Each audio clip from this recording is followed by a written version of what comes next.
You've studied English for years, but the moment someone asks you a simple question on the street, you freeze. Why does that happen? And how do you fix it? That's exactly what we're talking about today. Hello, everyone, and welcome back to our channel. I'm Kate. And I'm Martin, and we are so happy you are here with us today. Today, we're doing something a little different and a lot of fun. We are going through 7 real daily situations and showing you exactly what to say. Not textbook sentences, not formal translations, real, natural English. The kind that sounds like you belong, like you are confident, like English is yours. Martin, before we start, tell them your most awkward real-life English moment. Kate, we do this every episode. You ask me about my embarrassing stories. Because they are educational and entertaining. Mostly entertaining for you, Kate. Okay, so Which one? the pharmacy. Oh, yes, the pharmacy story. I needed medicine. Very simple. I walked up to the pharmacist. She asked, "What seems to be the problem?" Normal question. Normal question. But I panicked, and instead of saying, "I have a headache," I said, "My head is making pain." Your head is making pain? Direct translation from my language, Kate. My head is making pain. It is manufacturing pain. Like a factory. Your head is a pain factory. Very productive factory, working overtime. The pharmacist looked at me with such concern. Not for my head, for my English. She was very concerned. She asked very slowly and gently, "Do you mean you have a headache?" The careful, gentle clarification. And I said, "Yes, that, exactly that. Head, ache, yes." Very dignified. Very dignified, Martin. Very smooth. Thank you. I am proud of my recovery. And today, nobody has to say their head is making pain. We teach everyone the right words. The right words for real situations. Let's go. 7 real daily situations. For each one, we show you what not to say, what to say, and the natural phrases that actually work. Listen, learn, and practice out loud. Ready? Situation 1. Situation 1. At the doctor or pharmacy. Martin's personal favorite situation. For reasons we just heard. Let's save people from the pain factory experience. What not to say. My head is making pain. Classic. What to say? I have a headache. Simple, clear, correct. I've had a sore throat for 2 days. I am not feeling well. I think I might have a cold. I've been feeling really tired lately. My stomach has been bothering me. At the pharmacy, could I get something for a headache, please? Do you have anything for a blocked nose? I'm looking for something for a cough. And if the doctor or pharmacist speaks too fast, which happens, Sorry, could you say that again more slowly, please? I didn't quite catch that. Could you repeat it? These phrases are professional, polite, and completely normal to say. Nobody thinks less of you for asking for clarity, Actually, they respect you more. because it shows you want to understand correctly. Practice these. Say them out loud right now. I have a headache. My stomach has been bothering me. Could I get something for a cough, please? Situation 2. Ordering food at a restaurant or cafe. Oh, this one. Martin, your cafe story. Kate, there are too many stories. Which one? The one where you tried to order something off the menu. Okay, so I wanted to ask if a dish could be made without onions. Very simple request. And? I asked, please make it without the crying vegetables. The crying vegetables?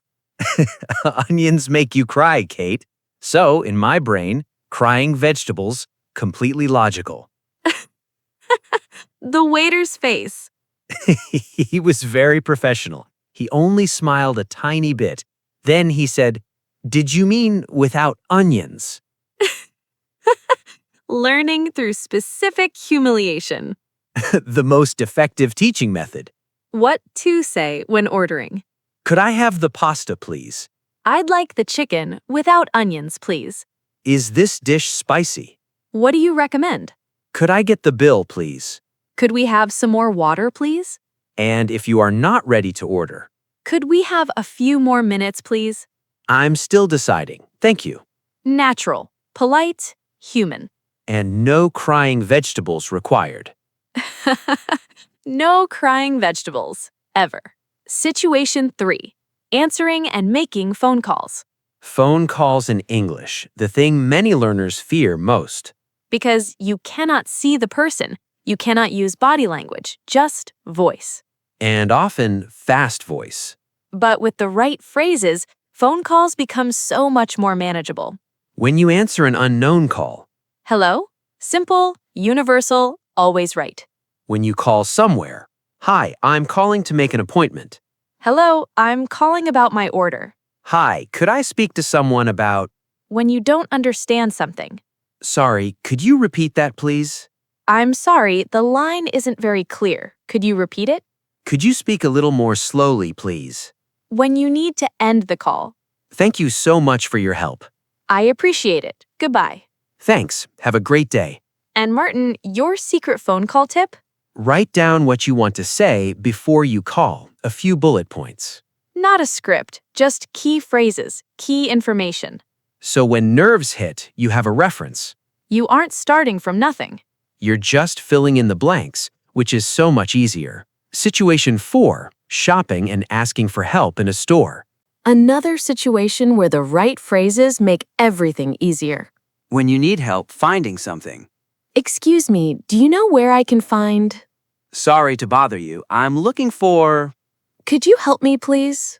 when something is not right with a purchase. I'd like to return this, please. This isn't quite what I was expecting. Could I exchange it?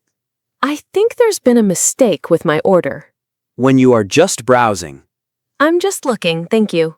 I'm fine for now. I'll let you know if I need anything. When you want to pay. Could I pay by card, please? Do you accept contactless? And if you are not sure about something. Could you tell me more about this? What's the difference between these two? These phrases, natural, easy, immediately useful. And 0 crying vegetables involved.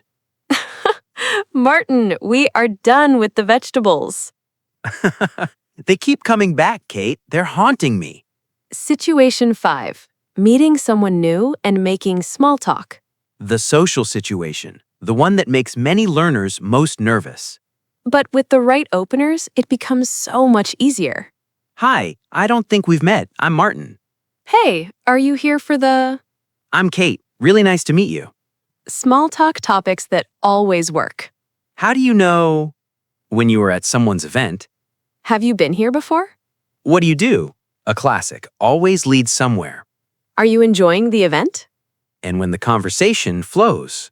Oh, really? Tell me more about that. That's really interesting. How long have you been doing that? I can imagine. That sounds like a lot of work. And when you need to move on. It was really lovely to meet you. I'll let you get back to it. Great chatting. Hope to catch up again soon. Warm, natural, human. And nobody has to know you practiced these. It is our shared secret with the viewers. Our secret English preparation club. Situation 6. At work. Emails and quick conversations. Professional English, but the natural kind, not the Victorian kind. Kate's favorite reference. Always relevant. Quick work phrases. Hey, do you have a minute? Just wanted to check in on. Have you had a chance to look at? I'll get that to you by end of day. Let me know if you need anything. And in emails, keeping it natural.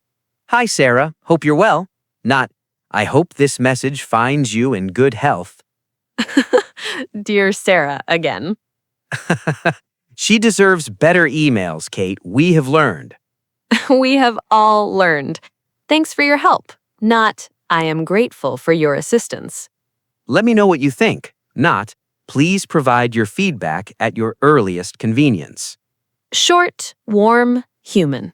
That's professional English in 2026. Situation 7. When you don't understand someone. And finally, the most important daily situation of all. When English does not go as planned. When you are lost. You need to ask for help without feeling embarrassed. Sorry, I didn't quite catch that. Could you say that again, please? I'm sorry, I didn't understand. Could you speak more slowly? Could you write that down for me? I'm still learning English. Could you help me with that? These phrases are not weakness, they are communication skills. And native speakers genuinely appreciate honesty. When you say, I'm still learning, could you help me? People almost always slow down, smile, and try harder to communicate. Because most people want to be understood and want to understand, And your English, imperfect as it might feel, is already doing that job,